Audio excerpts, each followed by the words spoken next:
Okay, hello.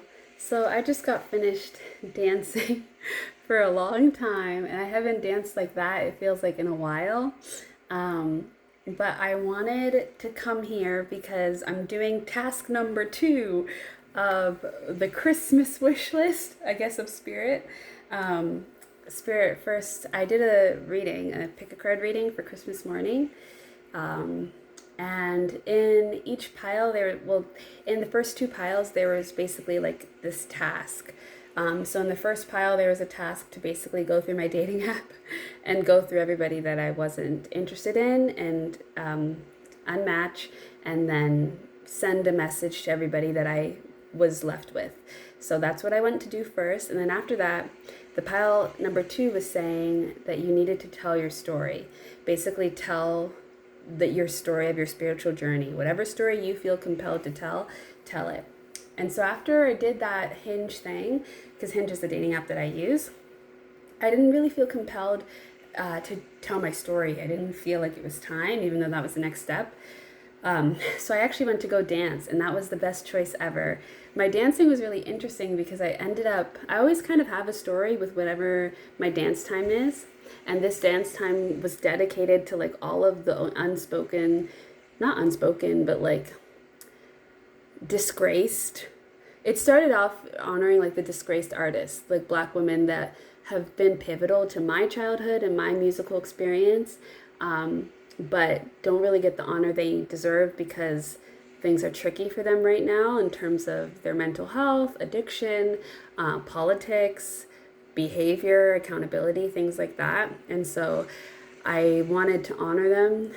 And so I was dancing to their music and acting like I was giving like one of those legacy performances at an awards show. And it was actually really nice. I did one for Nicki Minaj and for Azealia Banks. And then I moved on to other artists who aren't disgraced, but just are important to me, like Janelle Monáe and Jill Scott. And it was just a really good time. And I just danced and I danced and I danced and I danced. And it was so awesome. And now I felt like winding down, and I felt like it was time to get started on this task of telling my story, which just feels so overwhelming. Like I don't even know where to start. But it's Christmas Eve, and Christmas is probably one of my favorite holidays. I love Christmas, just the energy of it.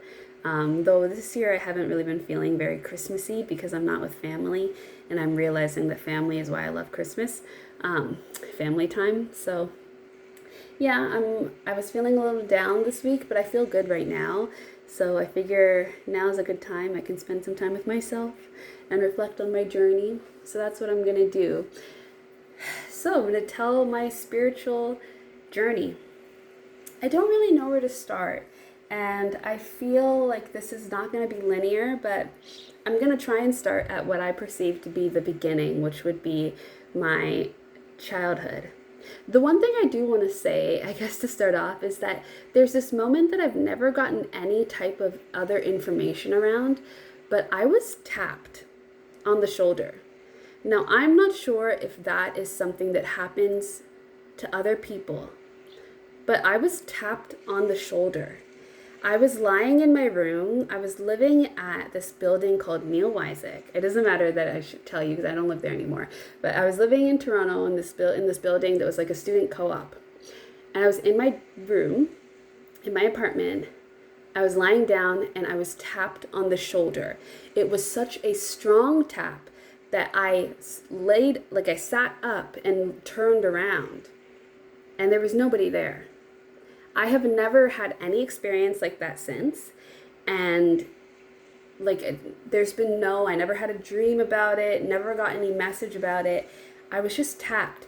And I can't help but feel like that was absolutely a spiritual experience that I had. I do feel like I was actually tapped.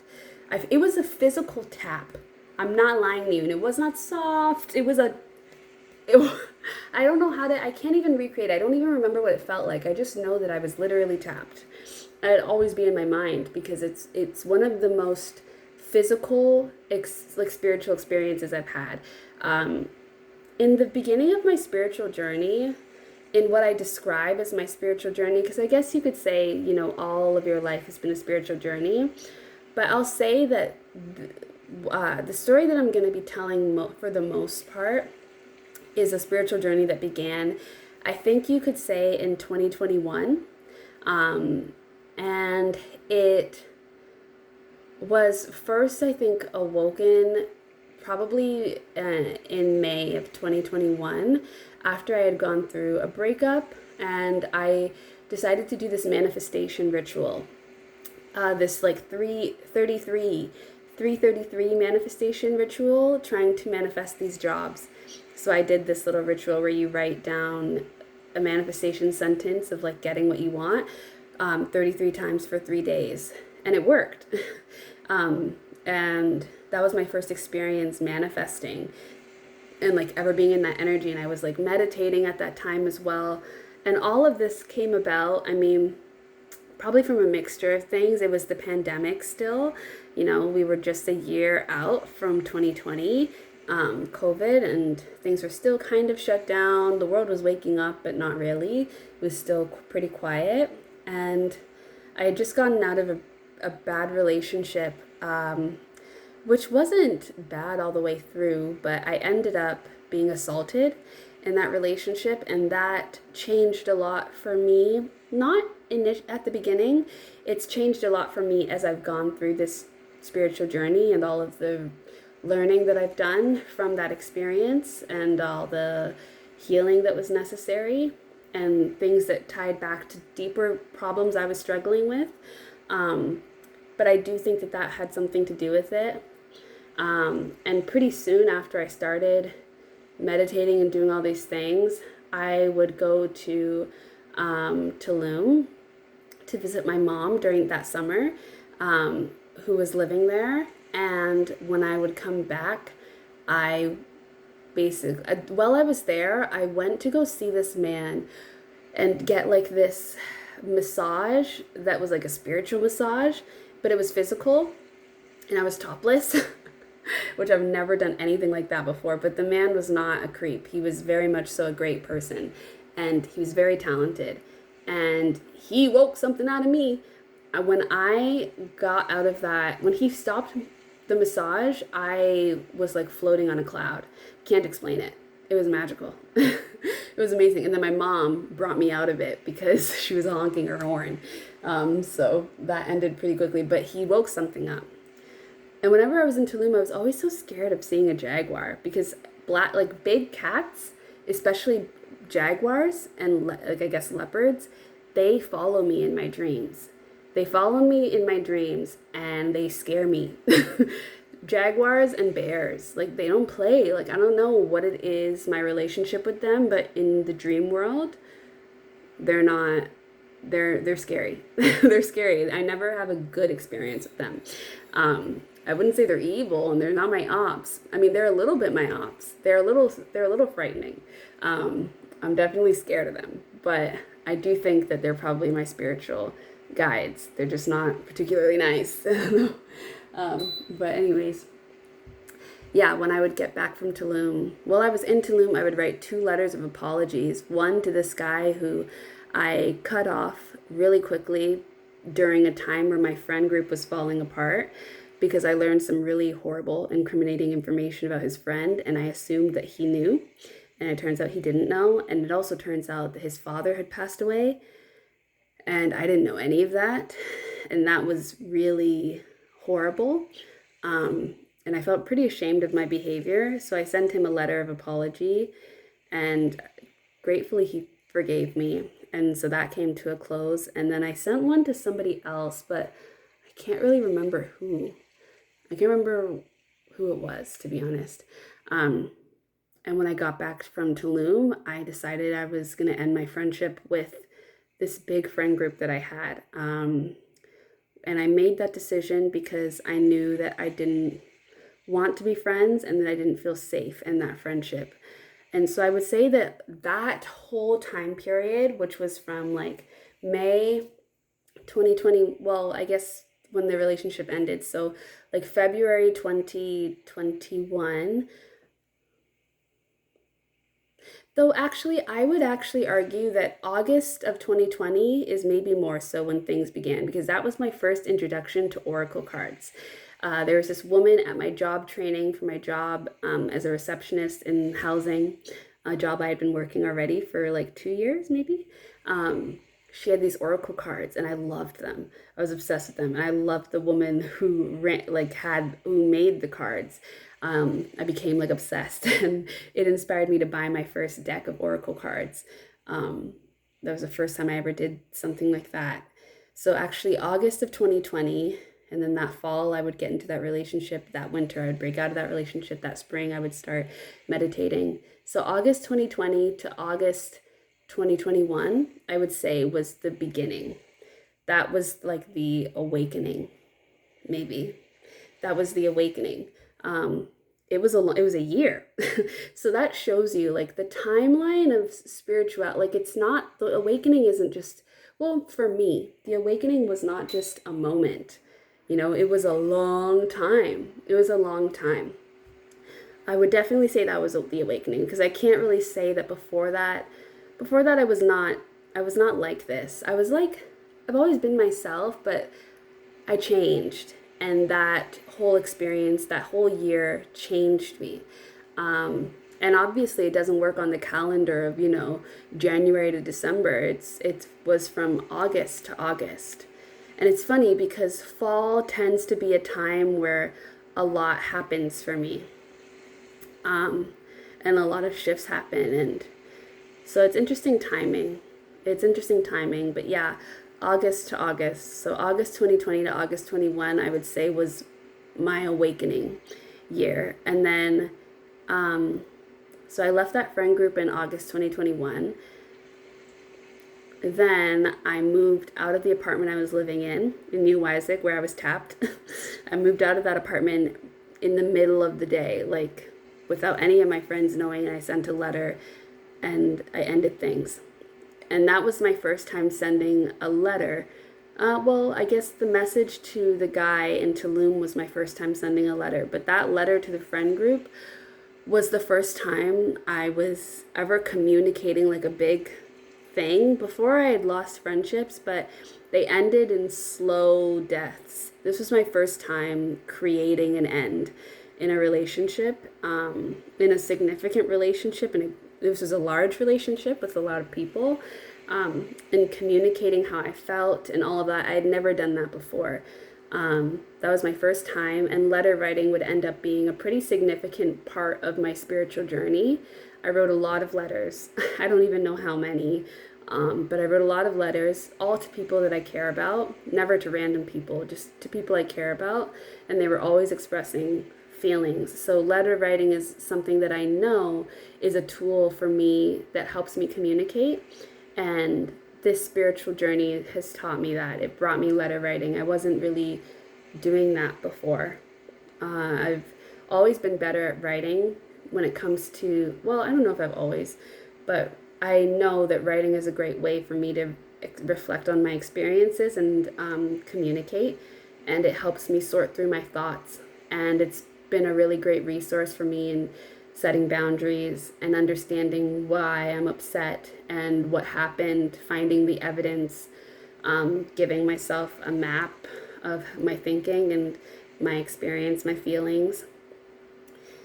But yeah, in August 2021, that was my first time doing that. Then I moved out, moved back to my dad's, and I would go on to school, start my final year of university for one semester, and that semester was pretty hard.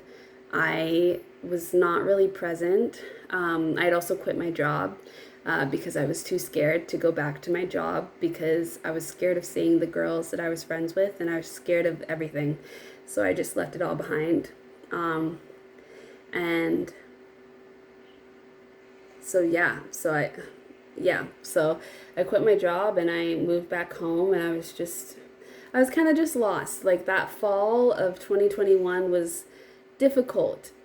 Though, funnily enough, when you look at my YouTube, I don't think you would sense that. And it's complicated, because when I think about that time also, let me look at my YouTube from fall of 2021, because I was happy. I was happy in a lot of ways because I was really immersed in spirituality. I was really immersed in like this world and getting to learn myself and understand, what's going on with me. It was so cool and interesting and exciting for me, and it made me really happy. Um, hmm. Oh my God, no. But it was also like, uh,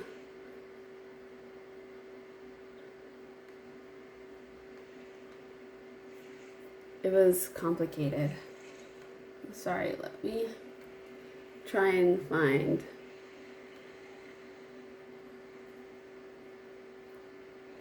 Oh, yay. Okay, this is going to be easier. So, fall of 2021. Yeah, June of 2021 is when I started making videos again. Well, February, when I started doing my braces. January, I guess, really. I've uploaded my music. Yeah, but anyways, so fall of 2021. Yeah, I started doing readings. And I started making videos. And it was all so exciting. I set intentions for the full moon. That was in June of 2021. Um, yeah, I was like really exploring. I was starting to think about my purpose. I was super obsessed with Lemuria. Like,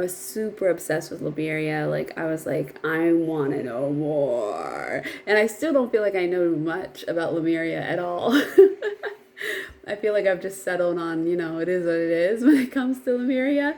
But I was so interested in it. I thought it was so cool. I still think it's very cool.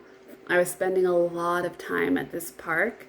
I love this park. It's this park near my dad's house, and it was where I spent all my time. I was there all the time.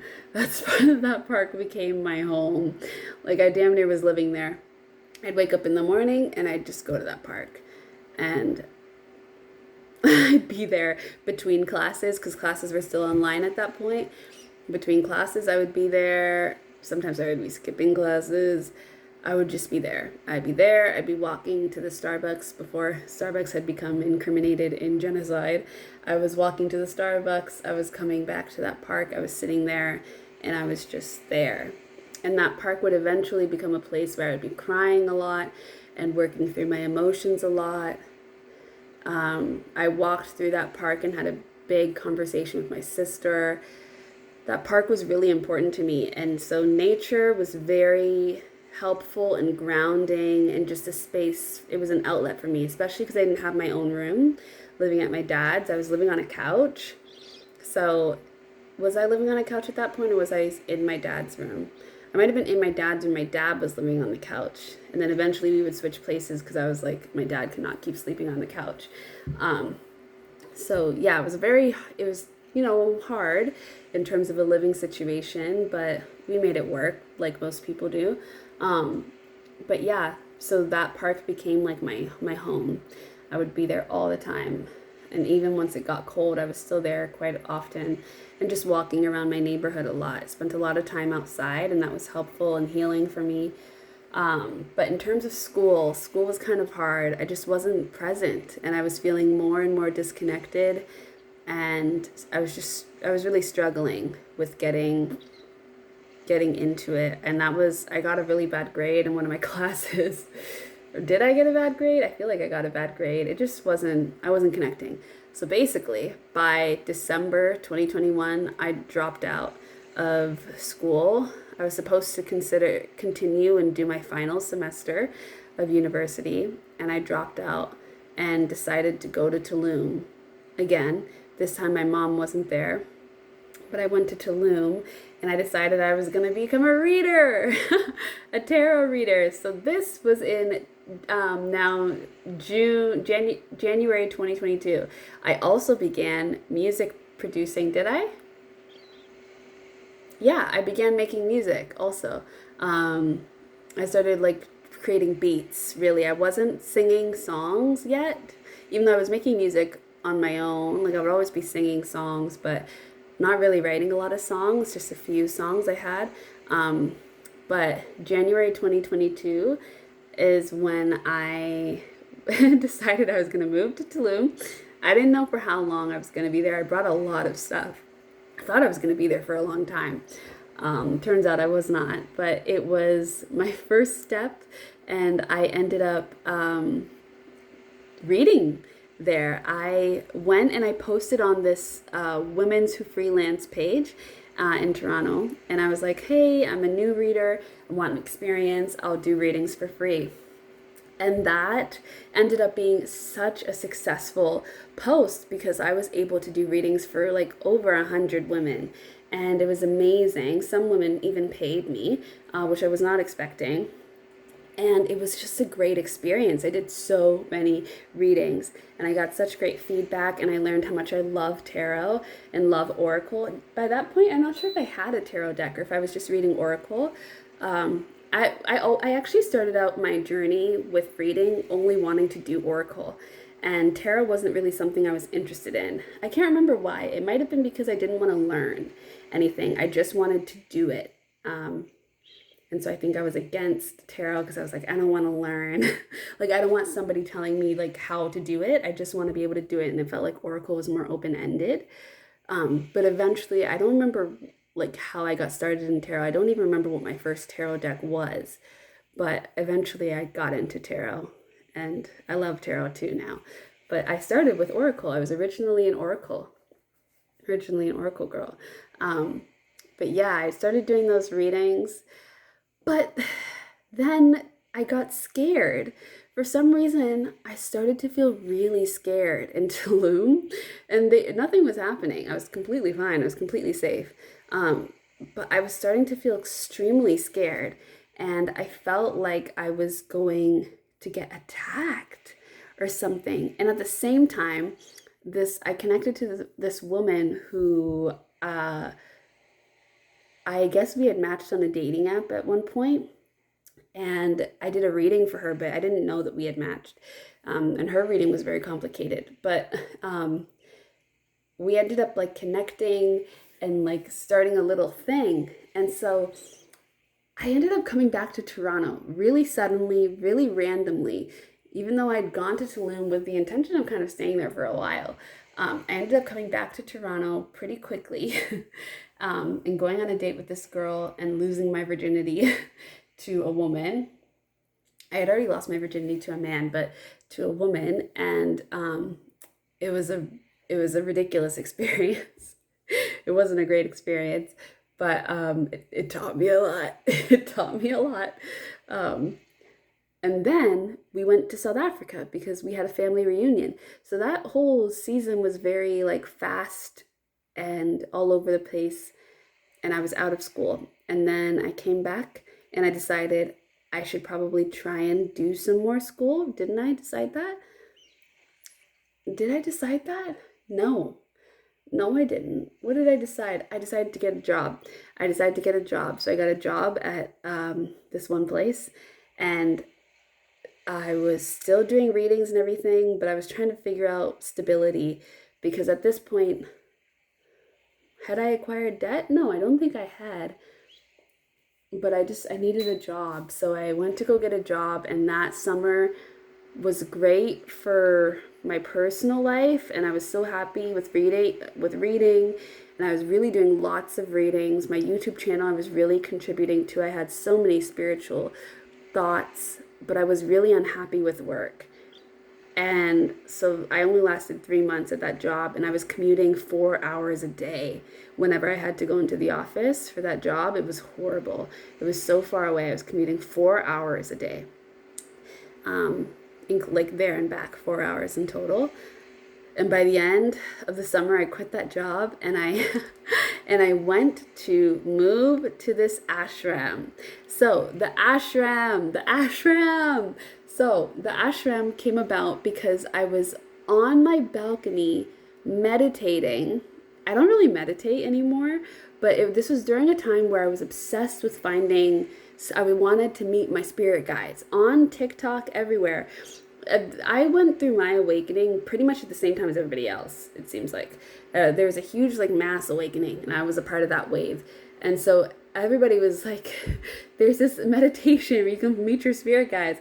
I wanted to be my spirit guide so bad. I had a particular idea of what my spirituality looked like what my relationship with spirit and with spirituality looked like, what it would look like, what it should look like. Because I was just listening to what I was hearing.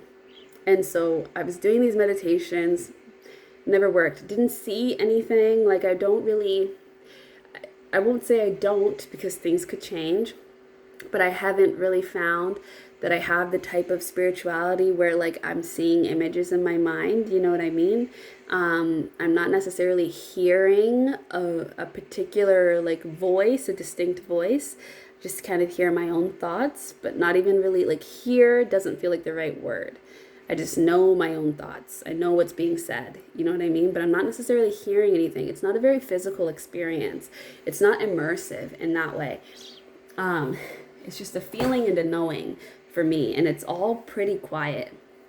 But that was not what I didn't know that at the beginning. So I was just thinking I just needed to work harder to get connected. So I was doing all these meditations and blah, blah, blah, blahs. And, one day I was just sitting listening to meditation music and just sitting there. And I asked what the name of my soul was. And I would just hear different things and write them down. At one point I wrote down chocolate. At another point I wrote down Yasodhara. Yasodhara, right? I think that's what I wrote down. Yasodhara. So I wrote that down and I went to go look it up later. And I found Yashodhara is what I learned it was pronounced, the Yashodhara Ashram. And it's spelled like the same way as what I wrote down. And I went to go look at the page, and it was this place in BC, Canada. I'm from Canada, but I'm from the East Coast, and BC's on the West Coast. It's far away. But they had this free program where you could go there, volunteer, and live there for free for 2 months. At least, and eat and everything for free. And I was like, so I was like, whoa, you know, but I discovered that during the summer of 2021. It might have been the summer of 2021. It might have taken me a year. Or did I discover that during the summer of 2022? I can't remember when I discovered it. It could have been 2021. It could have been 2022. I was meditating on my balcony during like July. That's all that I know. But I don't remember if it was 2021 or 2022. But for like all of July, I was gone. It might have been 2022. Anyways, when I discovered that, I was like, I wanted to go, but I don't think I had any plans yet. I didn't really get the plans until later. I'm trying to figure out when I discovered that. When I discovered it, was it 2021 or 2022? I don't know how would I find evidence for that, for knowing that? Yeah.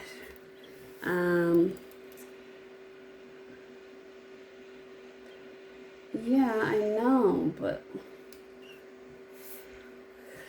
fuck. I would have written it down in my notebook, but I don't even know where that notebook is. It was a long time ago. Either way, it was, I don't remember what year it was, but it was either 2021 or 2022. It was probably 2022, but I can't remember. Also, another thing I should say, there were lots of moments, well, I don't know about lots, but there were moments in my spiritual journey. Yes. Sorry, I'm trying to see if I can find any evidence. I was doing a lot of writing. Oh my god. So cute. 2020. I'm trying to see if I have evidence.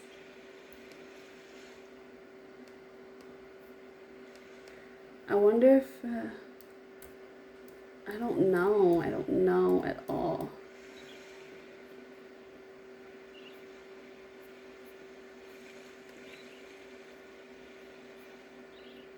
No, it wouldn't be that.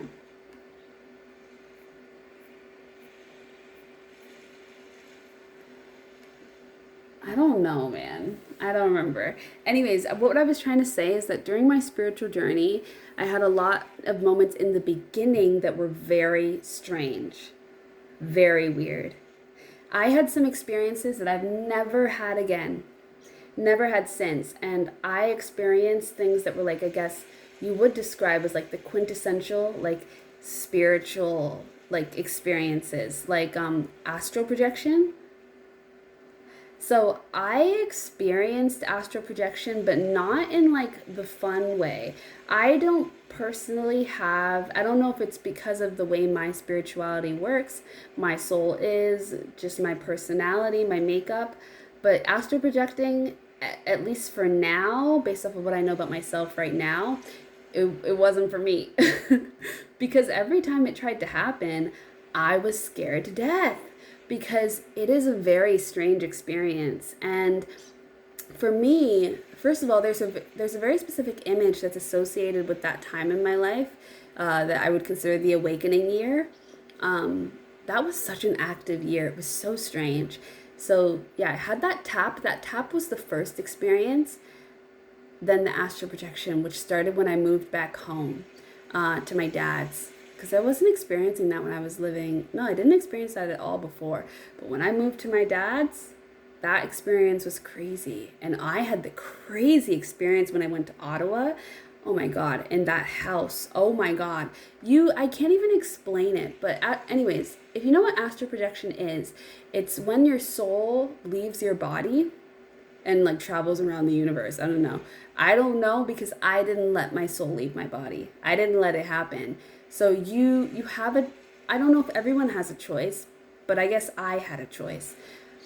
So what would happen is it would happen usually in the middle of the night, like in the early morning.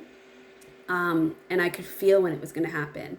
So I would go to bed. I don't remember if I needed a certain amount of sleep or not, but I would go to bed and I would wake up but I wouldn't be fully awake yet, but I would be in this in-between space. And sometimes if I opened my eyes, I could see this image of like trees. It's nighttime and there's trees and then there's like a moon, but the moon could also be considered like a portal and it would be bright. The moon would be bright and then everything else would be dark and there like a forest kind of trees, like evergreen trees. And if I looked at that long enough, I would start to feel this pull. And it would be like I was literally being lifted out of my body. And so the first few times it happened, I was so like, what is this? And so I would fight against it. I guess I'm imagining that's what I was doing. I was fighting against it. Because I don't know if I would have said that I was fighting against it at the time, but I just was I was uncomfortable with it. I was not like trying to go with whatever was happening. So I would pull back. Then as I did more research, I started to be more interested in astral projection and wanting to know what it was all about because everybody was like, it's so cool and blah, blah, blah. And I'd never done it before. And like people had also talked about, what's that thing where like you're asleep, but you're able to like be active in your dreams? Like I had not been able to do anything like that. I hadn't been having all these quintessential spiritual experiences that people were talking about. So I wanted to. So I was like, what's this? I would be interested in it. But every time it would happen, I would not let it happen. And I can't explain to you why, other than I was afraid. Like I genuinely felt afraid. I did not feel like it was safe. Because there were points where I was like, I want this to happen. So I would be trying to let it happen. And then it would happen. I would get back to that moment and I would get so excited. Like whenever I saw the moon thing coming, I was like, oh shit, we're here again. And I'd get excited because it started happening less frequently, but I would never let it. I could never commit to like letting it happen because I don't know. Because there were also certain times where I had experiences seeing things that I was like, you know what I mean? Like I've had certain moments, not a lot, and I've never actually seen anything super terrifying.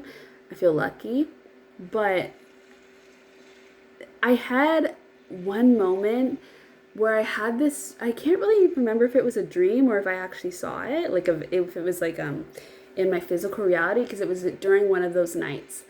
But there were like two people and they weren't from Earth. I think they were from another planet. I think they were from Pleiades. I think it was the Pleiades, but I was not feeling the energy. It was very like 1960s. It just didn't feel good. It felt a little corporal.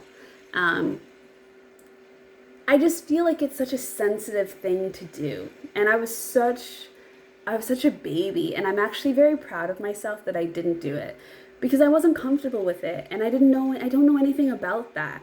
And there's a lot to spirituality that I think it, it requires a humbleness and a meekness, just in the sense that you need to we're in such a big world. I don't know this whole world. I am just one person, and my soul, as big as it may be, is just one soul. You know what I mean? Well, I think we're all connected, and it's complicated. But the point is that your life is fragile, your life is sensitive, our spirits are sensitive, and I think part of the spiritual journey that I have learned to appreciate, perhaps through my fear, is where the ego should not be stronger than your desire to protect yourself and to survive beyond curiosity. And spirituality is a place where curiosity can thrive, but it can also be really dangerous because there's a lot to explore. And when you start a journey like this and you have an awakening, and if you get really immersed in it, there's so many paths you can go down. It's a completely unregulated world. How can you regulate spirituality? You can't.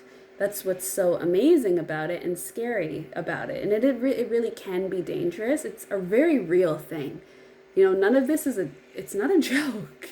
It's really not a joke. And that was one of those moments where I just decided, I guess that was the first time that I made a decision that I was like, okay, this is not a path in spirituality I'm interested in exploring. Because I was at this curiosity point where I wanted to learn so much and I wanted to know everything.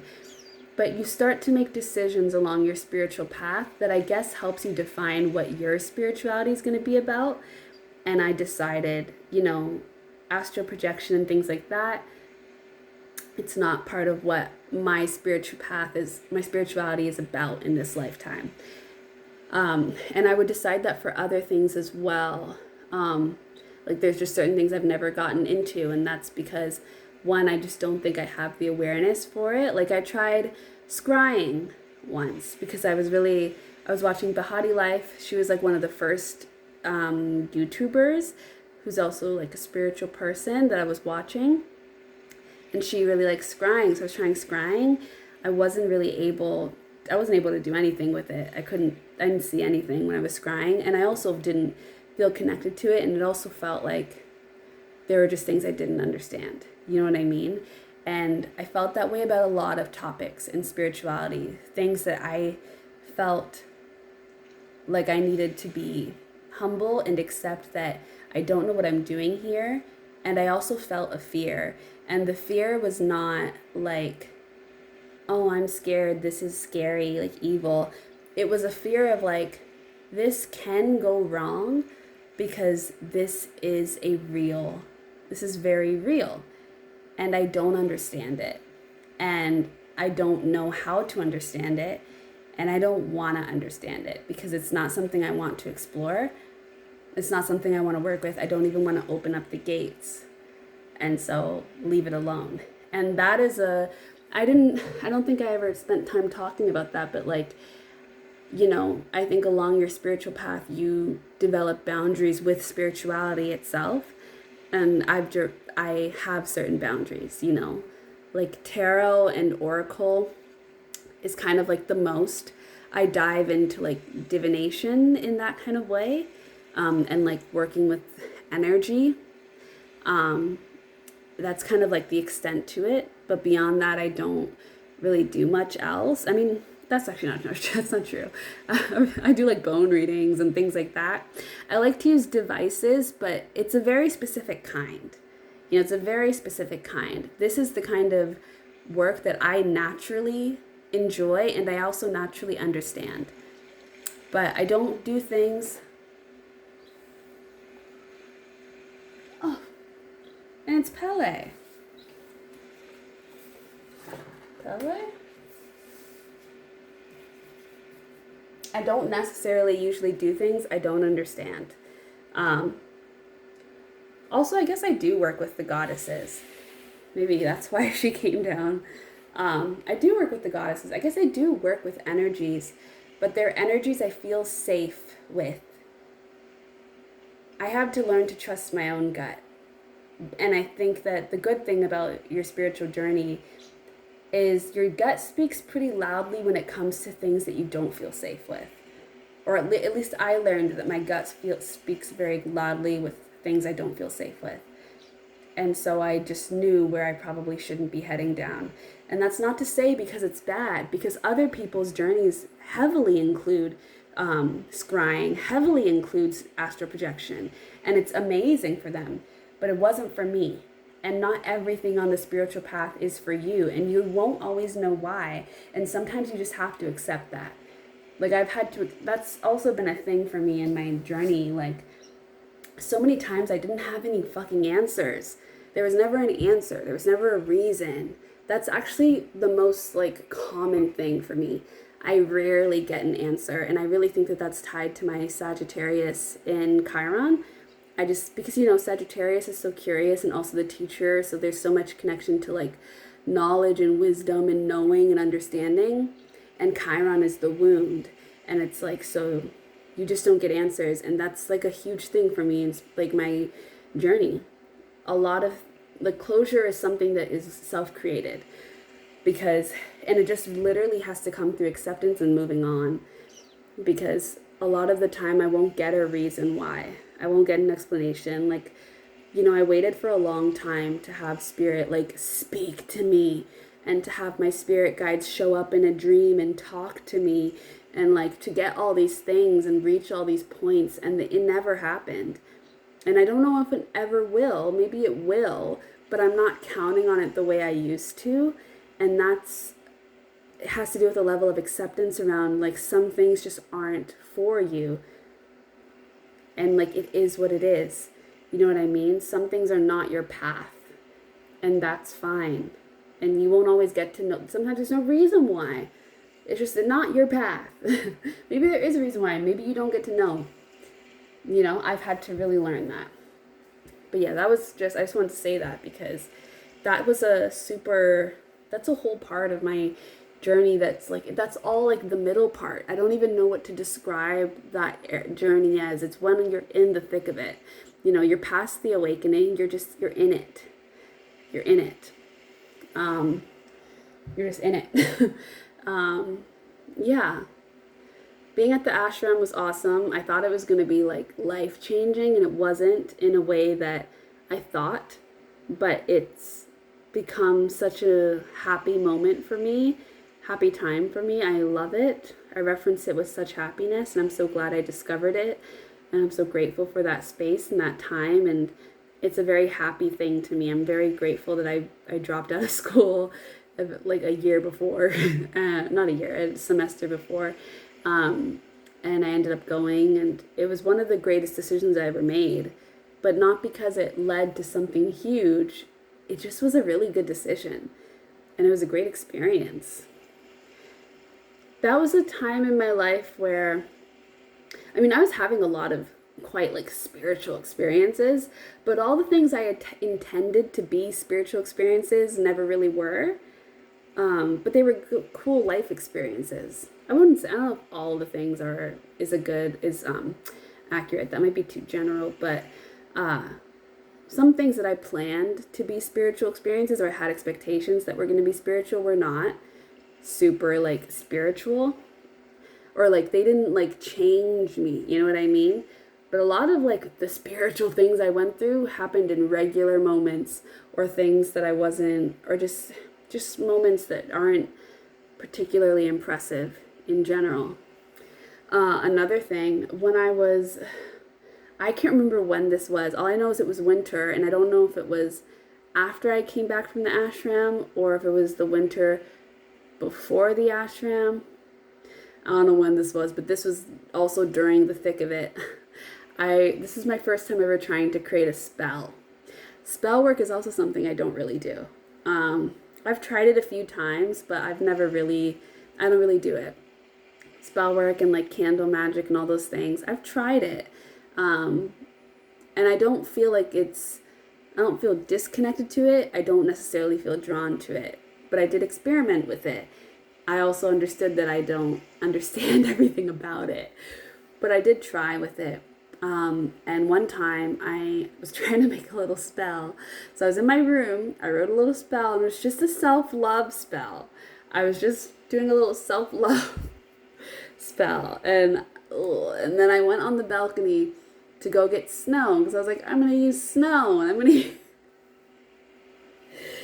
and I came back inside and my dad woke up and he was looking at me. And my dad is an incredibly spiritual person. And he is spiritual in a way that like, I don't know, like he's like soul deep, you know what I mean? Like we're all spiritual, but like, I don't know, he's something different. I think he's really gifted. And I think he's very spiritual. I don't know how else to say it. But anyways, I didn't tell him I was doing anything. He knew I was in the middle of a journey, you know, and he wasn't a big fan of my tarot cards. He used to make fun of them. He was raised Christian. We all were raised Christian, and he is Christian, but he's complicated, but he is Christian. And he has fears of his own. And anyways, he had a sixth sense that I was doing something. He was like, what are you doing? And I was like, nothing. He was like, what are you doing? And I was like, nothing. He's like, what are you doing? And I was like, I'm just making a little. And he freaked out. And we had a moment. And eventually my older sister had to come over. And it was this huge thing. And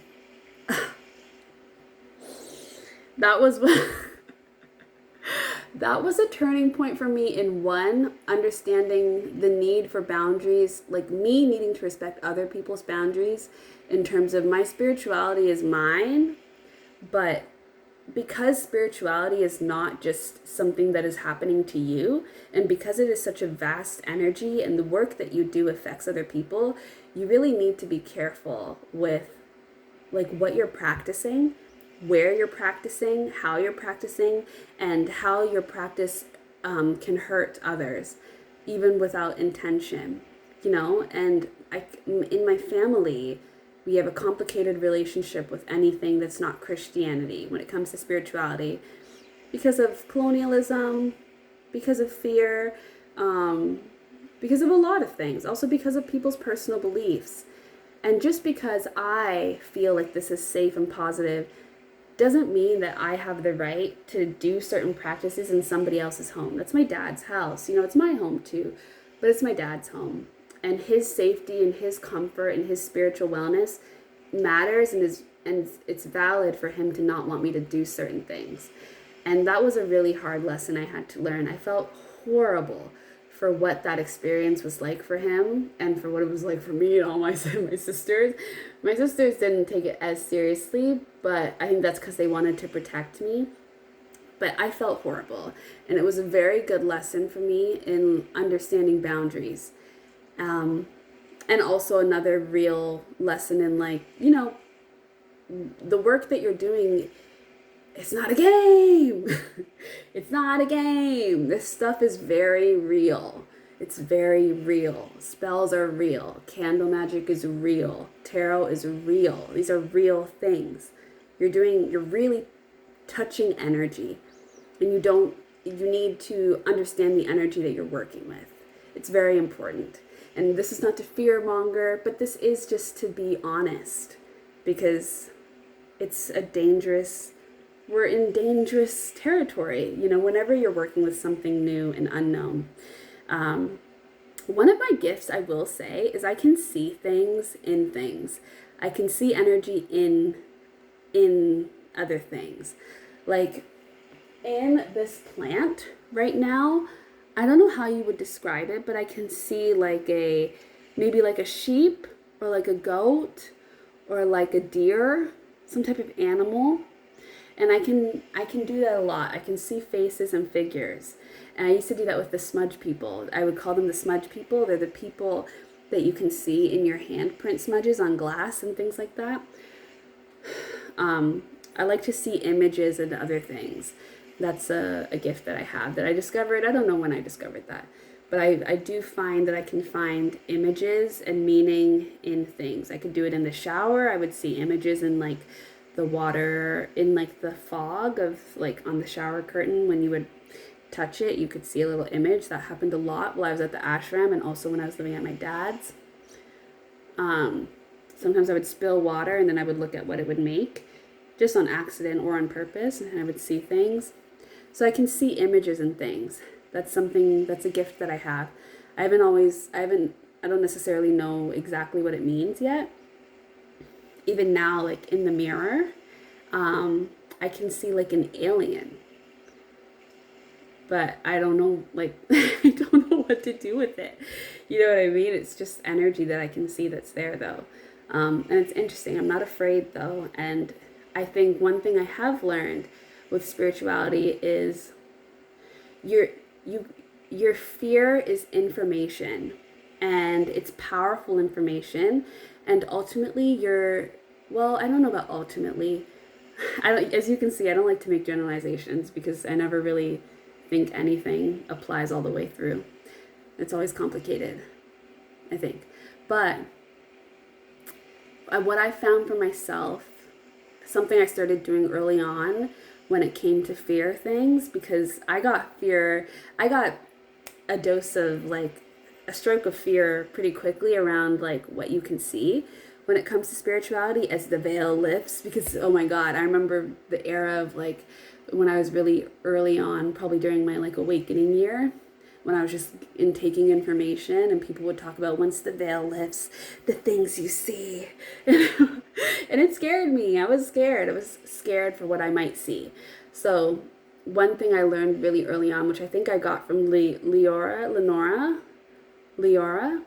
who is another spiritual person that I began to follow in the early times. And she has a baby now, and she's pregnant now, she's married now. It's so amazing. 1212. But I used to not like that number for a while because it was following me around, and I didn't like, I guess, the energy it was following me with. I felt like I was stagnant during that time, or hung up. I can't remember what I was hoping for, but yeah, I felt stuck during that time, so I didn't like 1212. And I also just didn't like the Hangman. I had so many vendettas against so many cards. Four of Cups, oh, hated that card when I was living in Tulum for like a little while. I hated that card. I was so mad at it. It actually made me really upset. I cried. I was very emotional. It just felt like everything was going wrong. I just felt like I couldn't do right. I think that was a dark night of the soul because I was very emotional. That happened in like 2020. I think that was December of 2021 when that dark night of the soul must have started. Because I was so deep into tarot. I really needed to take a break. Wait. I can't remember when that was, but there was a time where I was really deep into tarot. Oh my God, there were so many moments. There was a time where I was really deep into tarot, and I took it so seriously, and I felt so stuck by whatever I would read if it wasn't like, if I didn't perceive it as positive. And I remember my sisters had to be like stop, like relax, because I just felt like everything was over. Everything felt doomed with a bad reading. Yeah, like tarot could debilitate me at certain times. You know, you go through shifts with it, and I went through really unhealthy patterns with tarot. I'm not like that anymore, thank goodness. I take tarot seriously, but I also not too seriously, you know what I mean? But yeah. I went through some hard times with tarot, but I still love it. What else was I saying? Yeah, I went through that with tarot.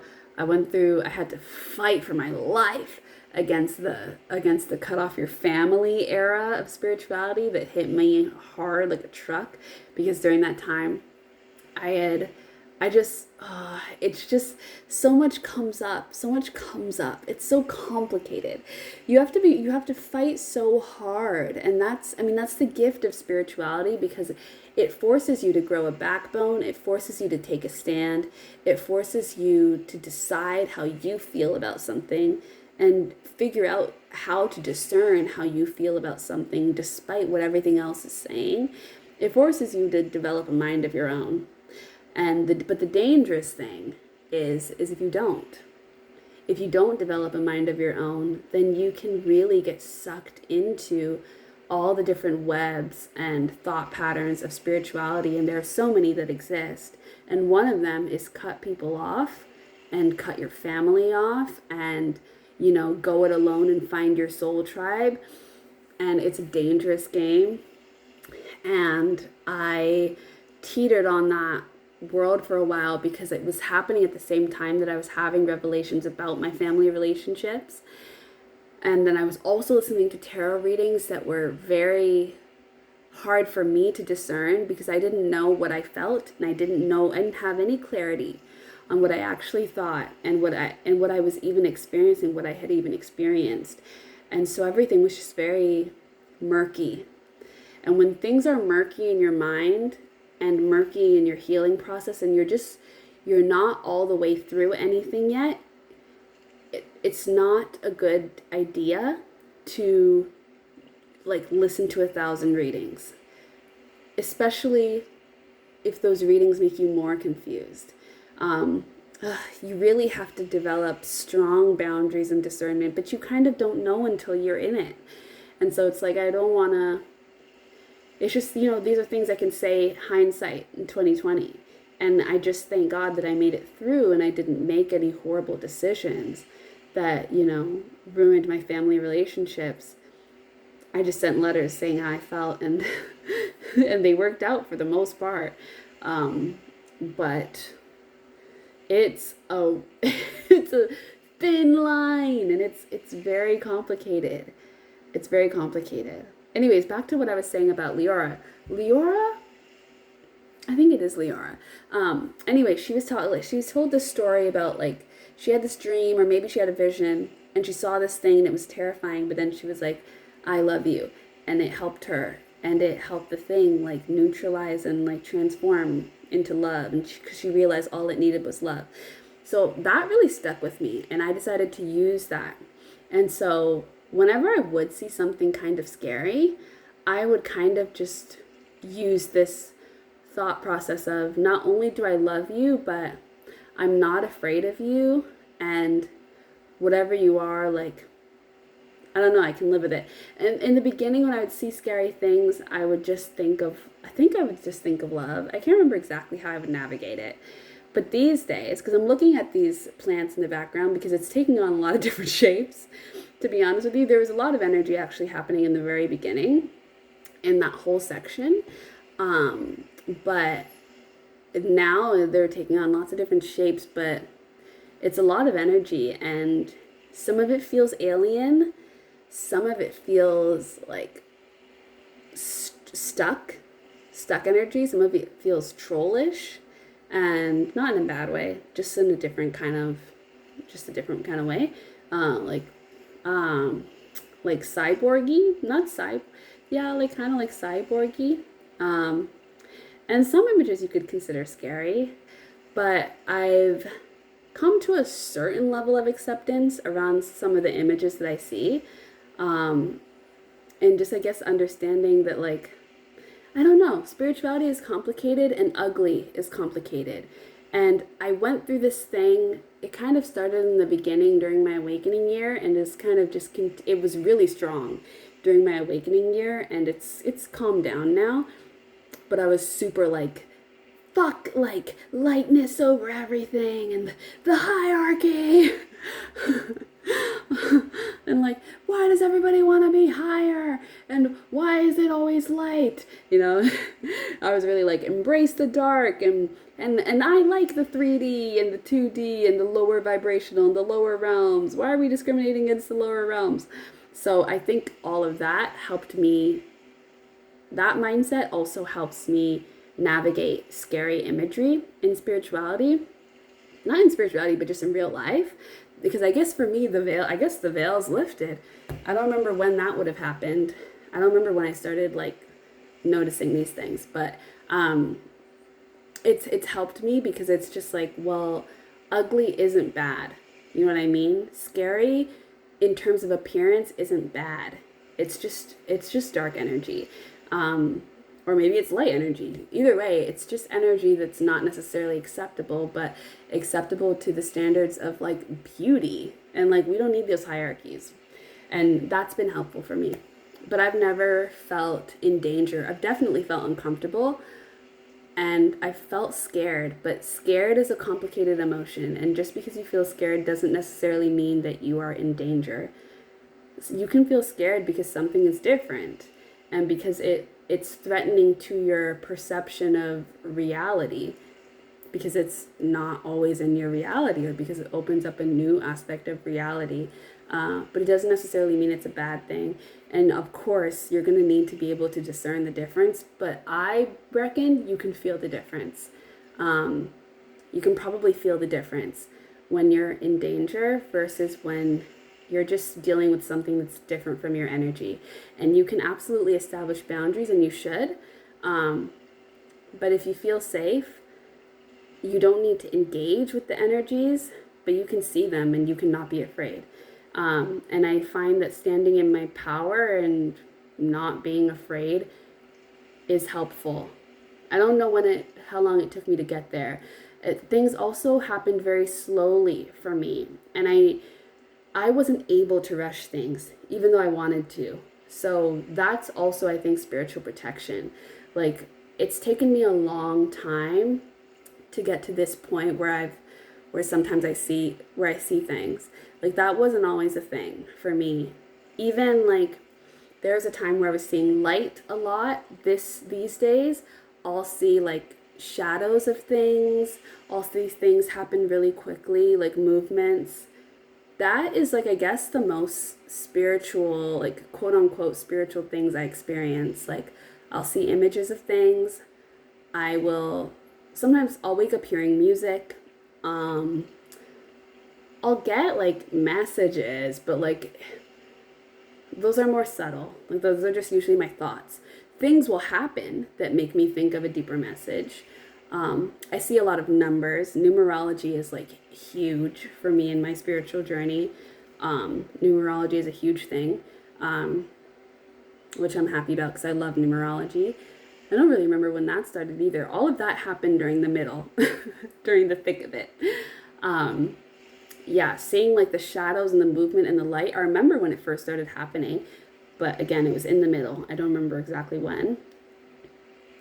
But yeah, I guess those are like some experiences, physical world experiences that I have with spirituality that are more like of the quintessential like things that people talk about.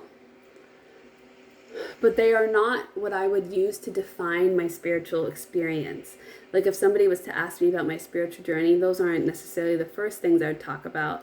I would talk about all of the introspection and all of the, I mean, the details. I don't really know if I can remember a lot of the details. They're all just moments at this point, and I'm grateful I documented them on my YouTube channel. But it's just more so the takeaways that I can live with now that benefit me and my existence now. I have like the craziest headache.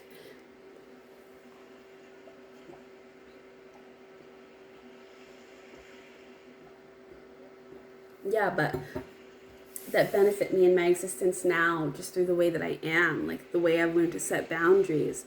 It's been so helpful in navigating life now. And I have like so many less friends that I've ever had before in my entire life. Like, I have 2 friends, maybe 2, maybe 1. But I'm happy with that. I don't feel, I would like more friends. I would not turn that away, but I also am not, I don't feel bad about where I'm at with friends right now, because I know that I'm not friends with anybody that I shouldn't be friends with, which is important for me because in my spiritual journey, And then I guess in my life journey, friendship has been a thing for me. So that's a lesson I needed to learn, and I'm grateful to be learning it because it's made my life better. So I think for me, when I think about my spiritual journey, I really think about the ways it's improved my quality of life. I needed to go through this journey, and I did not choose to go through this journey the way that it's happened. I mean, I felt really excited about the oracle cards that I saw at work training. So like I wanted to do that, but I didn't know all of this would happen. And I would not say that this was a choice I made. I mean, I made the choice, but I would definitely say I was called.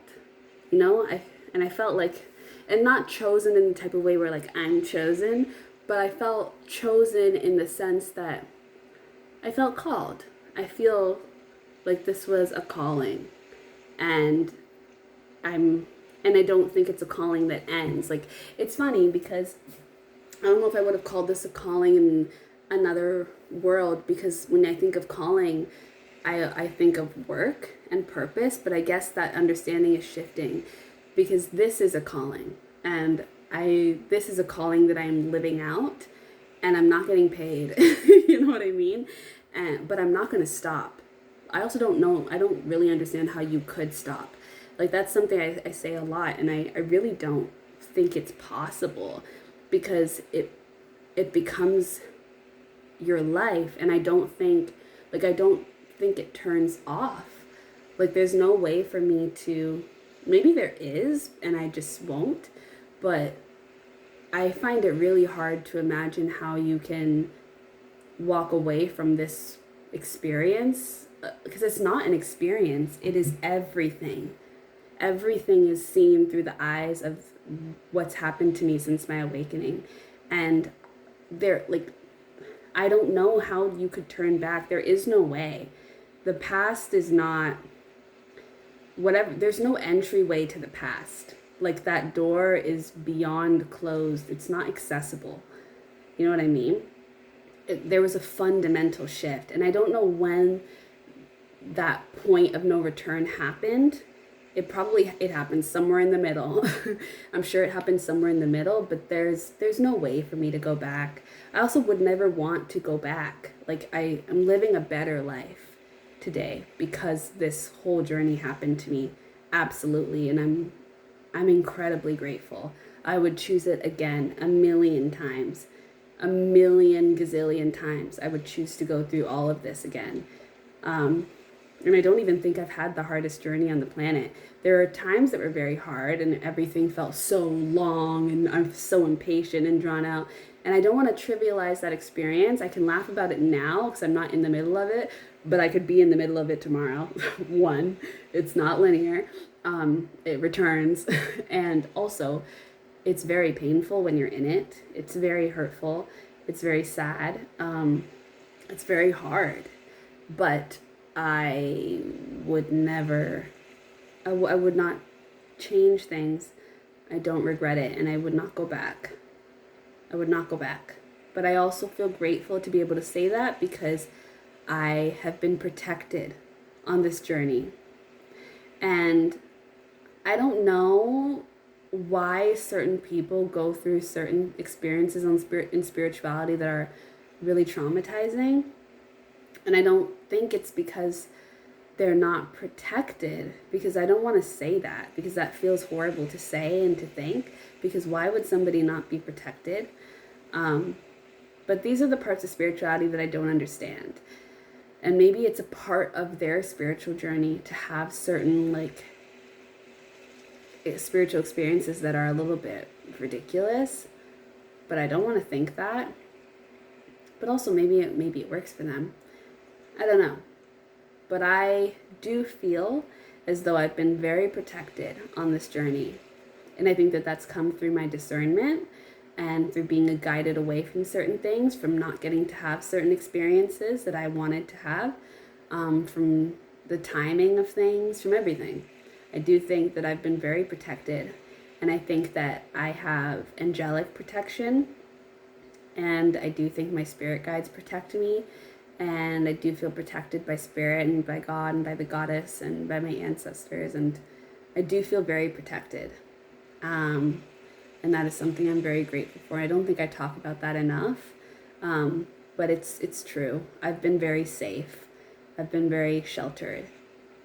Not sheltered in a way where I'm not exposed to reality and I'm in a bubble, but I'm protected. And it's important to acknowledge that I feel safe in my spirituality. I don't feel in danger, and I never really have in my spirituality. I'm trying to think because I'm trying to make sure I'm being honest. Yeah, like when the moments where I felt danger haven't been related to my spirituality.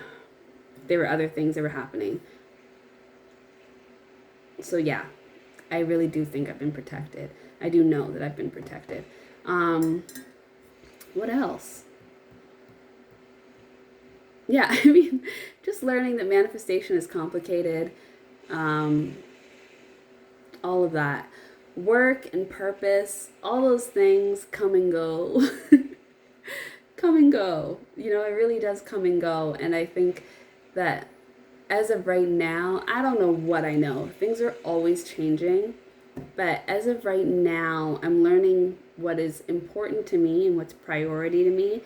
Coming here to Korea has been fundamental in me understanding that I want to live a life close to my family, which is so funny because I'm a Sagittarius. Apparently I'm supposed to love traveling, and I do love travel. Do I love travel? You know, like love is a strong word. I like traveling, but I love my family. I love my family, and I want to be with my family. Like life is so much more fun with my family for me.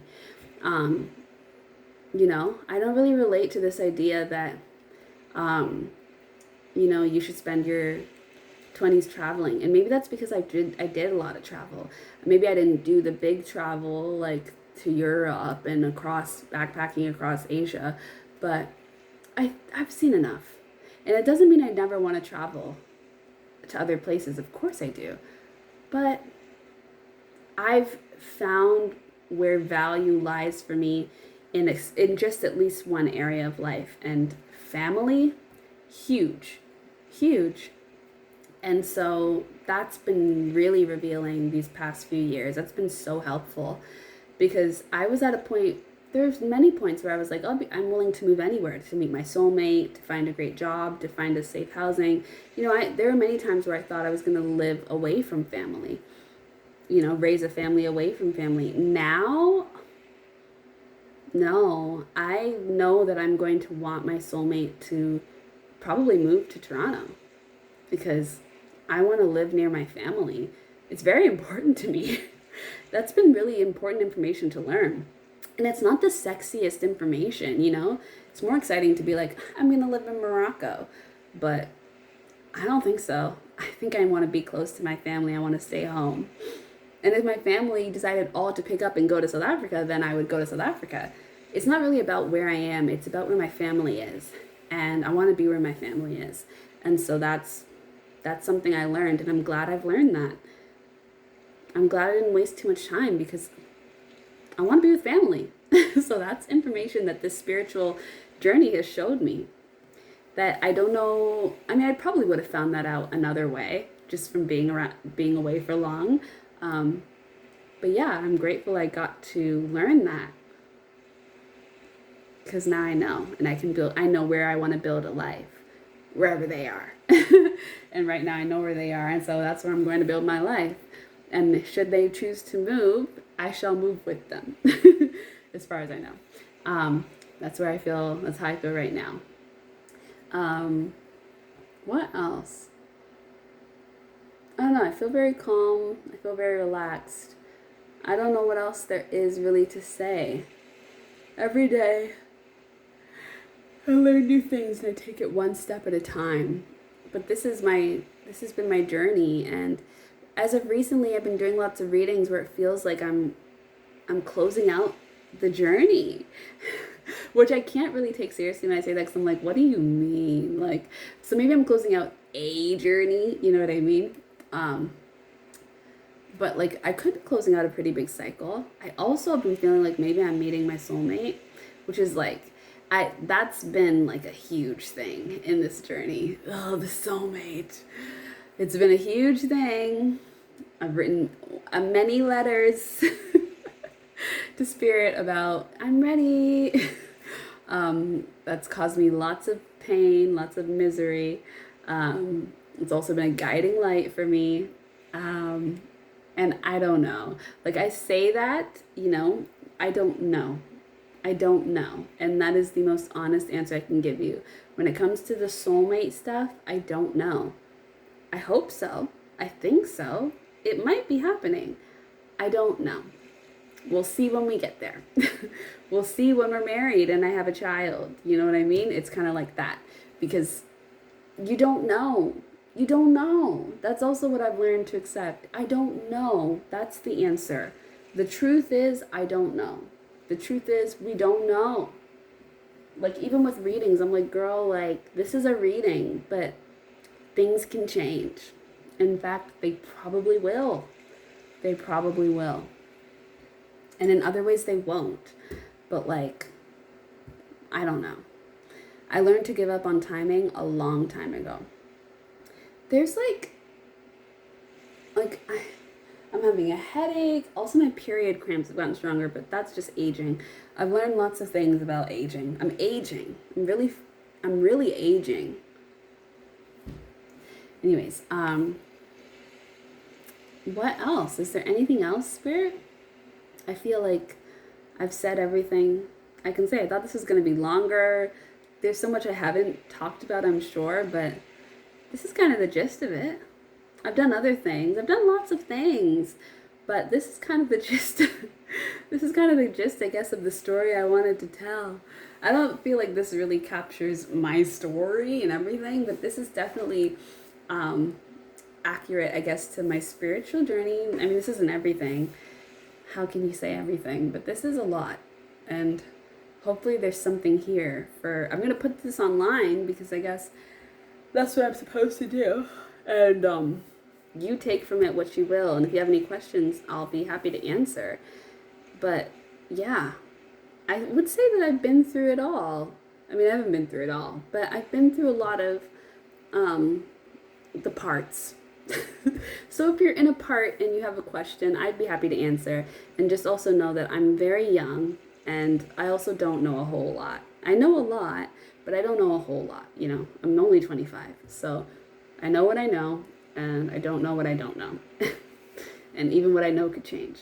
So, yeah, as long as you can accept that, then I will be here to help if you need help. But I would honestly say that when it comes to your spiritual journey, it's your own path. And I would really recommend getting your own deck of cards and then learning when to hang it up. And just talking to yourself. I spent so much time talking to myself. And talking to myself is talking to spirit. I was talking to the trees, and I was talking to the birds and the bees, and I was talking to myself.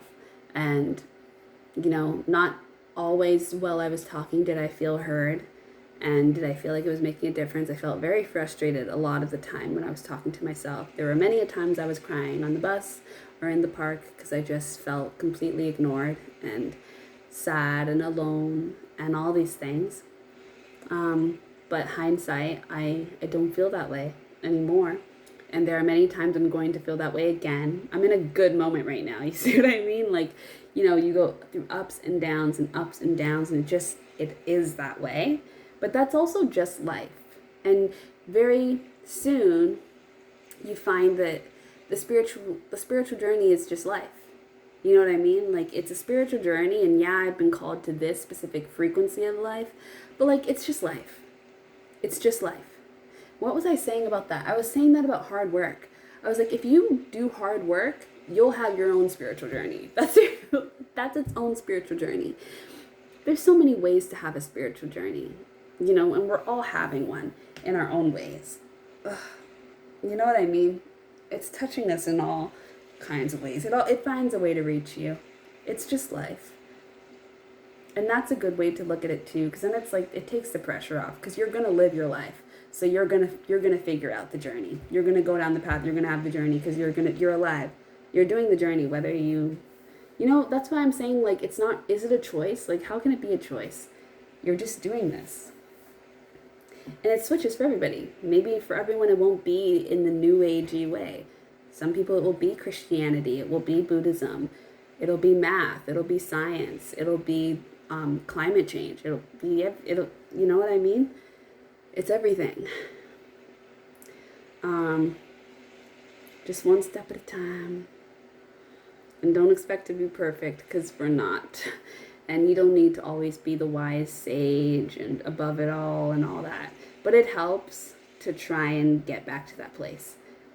Even though, like, you don't need to be there all the time. But I do find that it helps to make your way back there. Like, you take the time to wallow, take the time to be upset, but try to always get back to the place of thinking about it, reflecting on it, and making a decision for your better self, making a healing decision. It's always right to choose to heal. It just is. It benefits everyone, but it benefits you, and it makes your life better to choose to heal. That's one of the things that I think you can just say always. You should always do it. You should always choose to heal, because it sucks having things buried and trying to dig that up. It's also hard because you forget where things started. You forget things. And when the information is there and accessible to you, it's a gift to take, and not take for granted, but to work with. And you obviously don't need to rush, and it's never too late. And things will honestly happen when they're supposed to, so you really don't need to stress out about anything.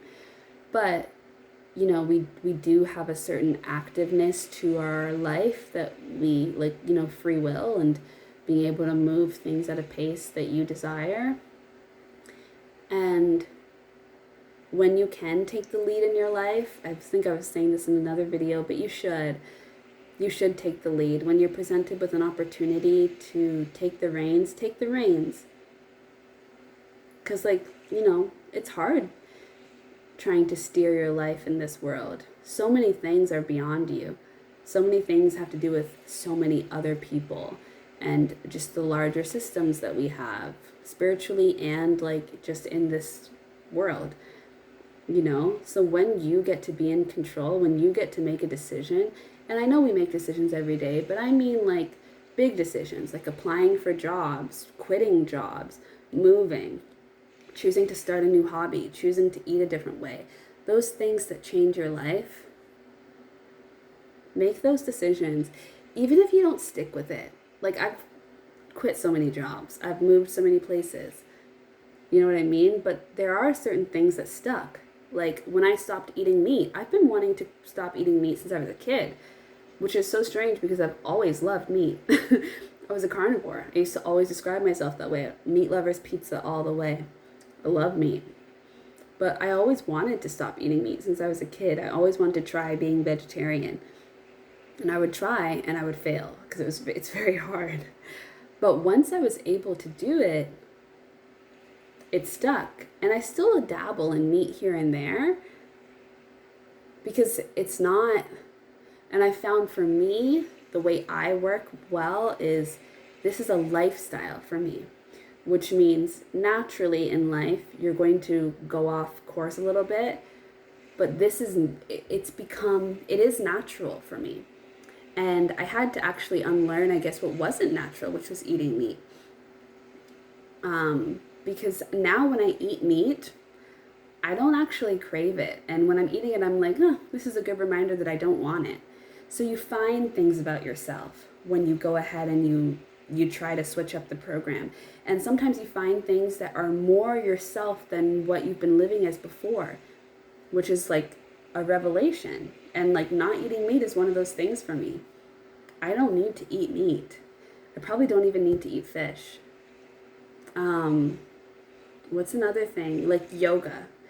I'm still trying to get back into it. I'm really taking my time because I found that working out and body health and all those things are very sensitive topics for me because they're complicated with other things. But they are important and I do enjoy them. So I'm trying to now do what I've done with not eating meat with yoga and with exercise and body health and things like that. And it'll come with time.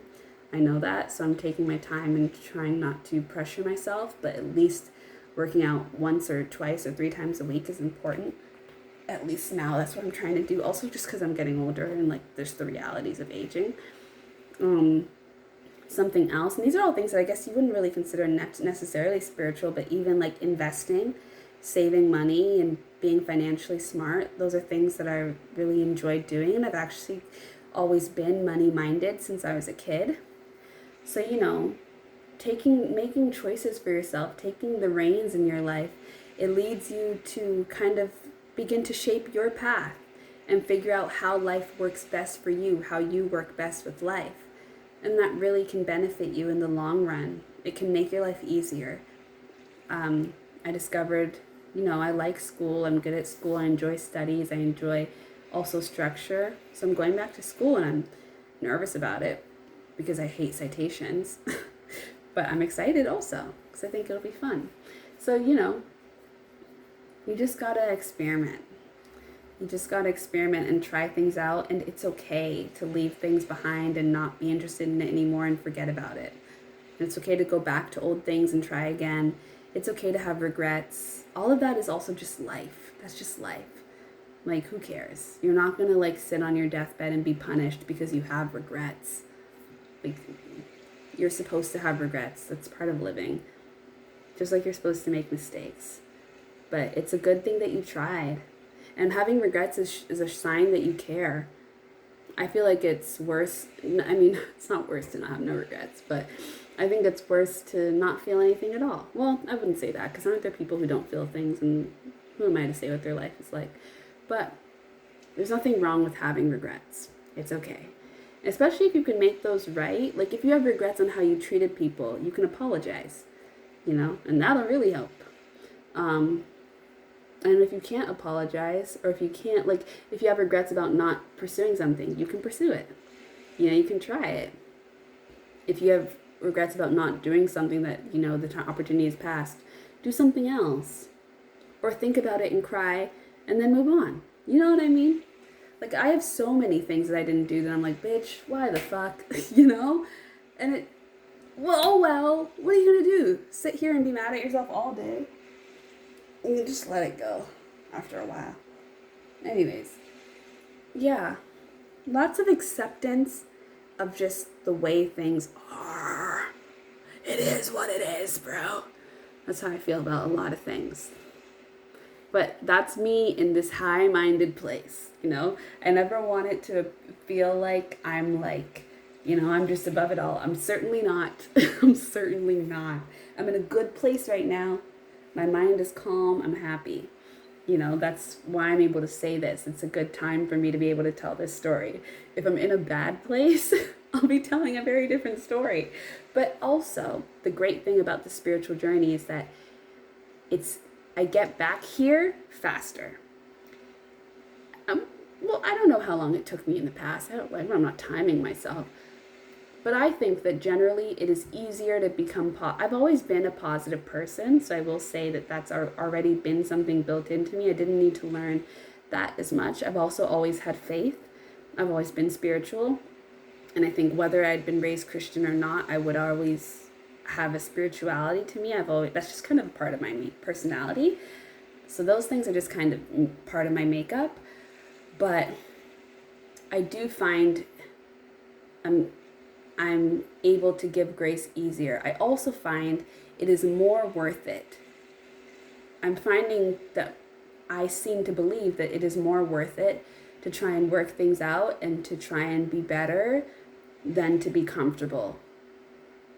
And I don't always commit to that, but it is something that I seem to know. And I have watched myself do that, and it feels better. And sometimes it's hard because you want to be right about your initial reaction, and you don't want to have to change because you want to think that living in your just natural way of being is good. But sometimes, first of all, your initial reaction isn't your natural way, And also, like, we're supposed to change. And also, there is something to adapting and responding to your environment and gaining new information and making a change. And I watched myself do that in my relationship with my sister in a conversation we had the other day. And I was happy that I did that because I needed to. And it's like, it was an ego thing that I needed to do.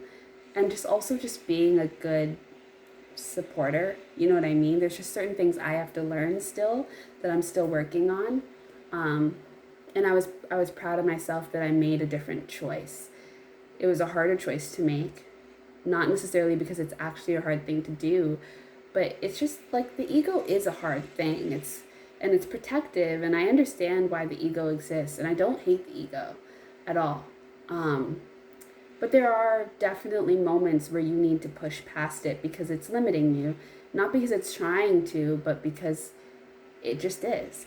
And I have found that the spiritual journey has, given me the strength to realize I'll be like, it's safe to do that, and it'll work in my favor to do that. And I get better with time because of it. And I like to find that I am progressing and that I am becoming a better person. It makes me feel better. It feels good to be there for people and to know that it feels good knowing that I'm not leaving anyone in a bad place. I really don't want to be the reason why anyone is dealing with anything. If I can remove my karma and my whatever I'm doing from the equation and make it easier on people, like lift the weight, so that people are only having to deal with whatever they've got and not what I've added to the pile, I find that beneficial. Not just for my own peace of mind, for my own peace of mind, and just, yeah, for other people as well. I really don't want to be in that energy. It's also just a lot to think about how you've affected other people, if you're on their mind, if you should have said something, you know what I mean? So the more you can make it so that in your life you haven't caused too much trouble for other people, or that you've at least apologized, because closure is real and apologies are necessary, I find.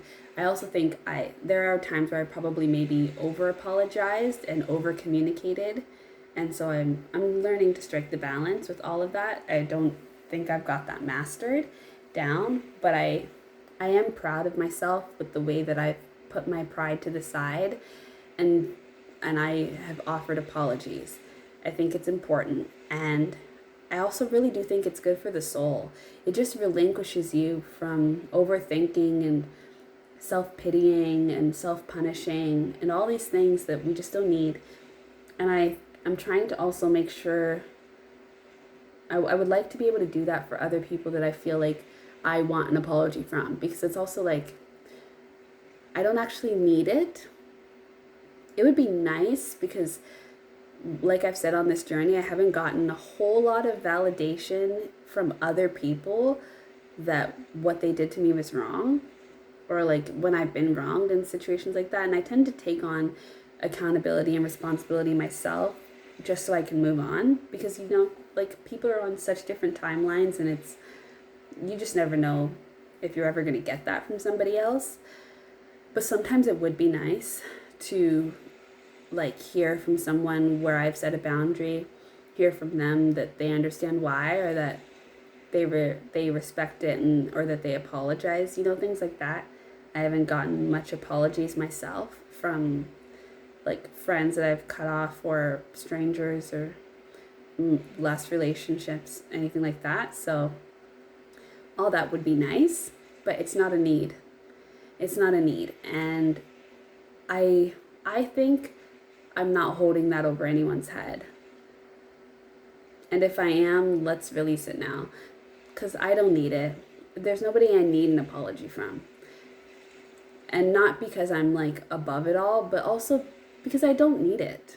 I don't need it, if I'm being honest. Like, I'm okay. And will I always still be hurt in ways? Yeah, because I'm human, and I think the pain is important to remember. It helps you remember the lesson, and it also helps you keep the boundary strong. It's self-protection. There's nothing wrong with pain. Pain is, it's validation. And I need the validation so that I it helps me feel safe in my knowing. And the validation comes from within when it's pain. And that is still important to me. I don't regret my pain. It is helpful for me. But yeah, like I don't need an apology. Would I like it? Yeah. Would I like it? Yeah. But I don't need it. So, let that be released. There's no need. There's no need. But would I like it? Yes. Of course. Who wouldn't like an apology? It'd be nice, even just to have a conversation. It'd be nice to like talk something through, work something out. Everybody says their piece, laugh and say goodbye. You know what I mean? Even that would be nice. I'd actually really like that. That'd actually be really healing. It'd also be really nice if I could do that and I still wasn't obligated to be friends with somebody. We could just come to that understanding. Apology could be offered. I could offer my own understanding, apology if needed, and we move on. You know what I mean? It's like, okay, settled. That would be great too. But, this is me speaking, again, high level place I'm at. I don't know if I'll feel this way tomorrow, and it's okay if you never feel this way, because this is my journey. And like the conclusions I'm coming to have to do with what I need on my journey, with what my soul needs because of what's happened in the past and what's going to happen in the future and what's happening now and what's for me and what's, you know what I mean? You follow your own path, you follow your own promptings, you follow your own needs, and you don't judge yourself for how you relate to other people's spiritual journeys, because none of us are on the same path, even your soul family. We're not on the same path. We're not learning the same lessons. I mean, some of us are learning similar lessons, but it can't be the exact same. We're not the same person. And that's good, because it forces you to define your own journey. Now in the plant, I see this woman. And I don't know who she is, but she is looking very seriously at this, I don't know, looking out into the world very seriously. Do you see her? She's right there. And then there's this alien right there. And before, it's not as strong, but there was a face there too. Anyways, I think this is it. I think I've shared my story. I've told my story. And it's Christmas. So, Merry Chrysler. I am happy because I've completed my second task. Which means in the morning, I'm going to open my one Christmas present that I have waited 2 months to open. It wasn't necessarily a Christmas gift, but I decided I was going to open it on Christmas. Because I wanted to get myself a Christmas present, but I didn't know what to get myself, and I wanted it to be a secret, and I don't know how to do that. So I never ended up getting myself anything, but I still have this, and I think I know what it is, because I think they told me, but I don't know what it looks like. So I'm excited to open it tomorrow morning. And I'm going to watch a Christmas movie, I don't know what, and I'm going to make myself pancakes. And the only thing about this is that I'm like, should I meal prep the pancakes now? But no, I don't want to, because it's late. But do I want to go to bed? I don't know. I might meal prep the pancakes now. I have no idea. But that's what I'm planning on doing tomorrow. Making pancakes, eating those. Watching a Christmas movie, maybe I'll be dancing around, opening my Christmas present, maybe I'll do some more readings, maybe I'll do a New Year reading. I want to do a message for myself where I can watch it a year from now, and I want to challenge myself to not watch that message till next New Year's Eve or next New Year's Day, which I know is going to be hard. I've tried to do this before. It's always hard for me. I also wanted to give myself a little birthday message. So like one I can watch on my birthday, because this will be like 6 months. So that's enough time. I'm trying to do things like thinking ahead, planning for myself, like planning exciting things for myself. So we'll see. I'll try. We'll see. Maybe I'll do like a spring solstice message. Like, I don't know. I'm trying to like plant exciting seeds for myself to look forward to experience in the future. Because I don't do that enough, and then I get upset when the time comes and I want something exciting and surprising. I don't have any new messages to listen to. So I need to start to think ahead and plan ahead for those types of things. But yeah, tomorrow maybe I'll get to call my family. I don't know. I might be a brat and not call because I'm like sad and emotional, but I'm probably gonna call, which will be nice. I should call. I'll eat my pancakes, relax, and then Friday I have work. But I think work will be fun because I have some games. I just don't know what I'm gonna do for English club. And then Saturday's the weekend. And then Monday I go back to Seoul for my doctor's appointment, and then Tuesday work, Wednesday work, and then New Year's Day, next Thursday, a week from now, is going to be 2026. Crazy, which is a year one, which is exciting, starting over. And yeah, and I'll be 26 this year. I'm 25 now. 25 has been a good year. I'm excited for 26. 26 feels old. 26 feels like I'm on the other side of my 20s, which I am. Crazy.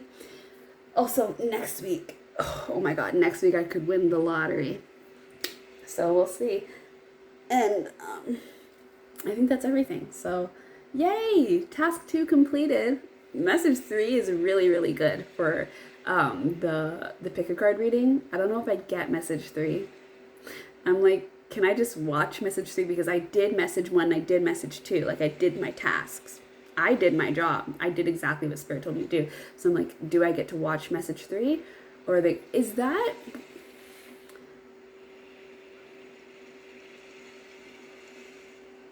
I'm trying to see if the deer is a part of this woman. Oh, that's a totally different energy. I don't know. There is also something about, when is this next full moon? Because there's something about the next full moon. When is the next full moon? Also, like, astrology is a complicated thing for me. It's definitely a part of my spiritual journey. Oh, look, there's a new energy. Like a bug-eyed deer. It's definitely a part of my energy. It might, I don't know when I'm going to get to the point of like studying. I study it. I do study it. I know quite a bit at this point. I don't know a lot, but I know quite a bit.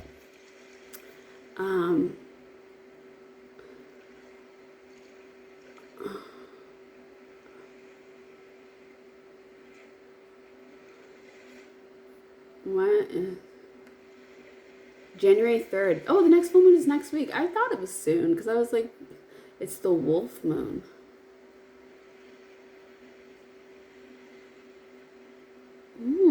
Yeah, it's on the 3rd. Yeah, there's something about this full moon. That's next week. Is that next week? Or is that the week after next week? Oh shit, that's next Saturday. I knew it was soon. I thought it was soon. I felt like it was far away because it sounds so far away. Because I looked at the sky and the moon is like, it's like a waxing or a waning crescent. Either way, it's that thin slit. But it felt like it was opening up to a full moon, not like it was closing in for a new moon. I don't know how I felt that way. I think I felt that way because I saw a card that didn't look like it was closing. It felt like it was opening. But yeah, something's going on with that full moon. I don't know what it is. Also, I'm so funny because the energy this week, I was like, there's some karmic shit going on. Nothing horrible has happened. Thank God. Like I said, protected. Anyways, yeah, let's look out for that full moon. Maybe I'll do a full moon reading. I don't know. We'll see. Also began doing art this year. Well, I mean, I began doing art after I ended my relationship, but this kind of art, this is totally new. The last time I was doing art like this was 4th grade, and it was once when I did a drawing, which I think was a tracing of a totem pole, and oh, the way I felt after that drawing, because it was so amazing, because I think I traced it.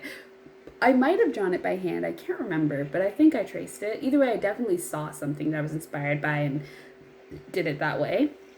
But the way everybody was like, ah, it made me feel so good that I was like, I loved that drawing. I wish I had it. I don't know where it is, somewhere.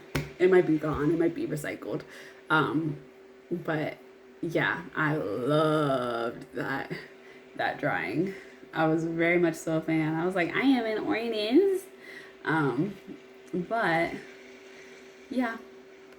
Anyways, imagine 2026 is the year I get pregnant. That'd be crazy because that'd be crazy.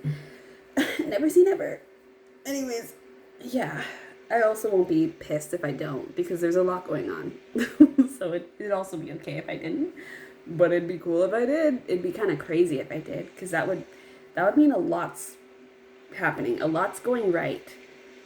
It better be because I can't promise that I would have a baby if things weren't going right. You know what I mean? But I also don't feel like I'd be in a position to have a baby if things weren't going right for me. In what world am I just falling pregnant randomly unless it's an immaculate conception? Which, mind you, that was also a part of my spiritual journey. Believing that I was truly immaculately conceiving. I'm not lying to you. That was a legitimate, like, Jesus and Mary, I had a whole era. That was also during the thick of it. A whole era. Where one, I was like, am I the second coming of Jesus? I'm not lying to you. And I'm not being narcissistic. I was being dead ass. And then there was, but the stronger feeling that I was Mary and that I was going, not that I was literally Mary, but that I was like, you know, like an incarnation, like that Mary was a past life and that I was going to have a baby. I'm not joking. I'm not joking. I'm being very serious. And I'm not dragging it. Like, I wasn't pretending. I really felt that way. I don't feel that way anymore, but I really felt that way. It was serious. And let me tell you, the signs were there. I took a pregnancy test. I bought a pregnancy test. I took it in the Walmart bathroom because I think I didn't want to take it home because I didn't want my dad to think I was crazy or that I was pregnant. I wasn't having sex. Like, there was no possible way for me to be pregnant. But I took a pregnancy test. And when it said no, I was very like, oh.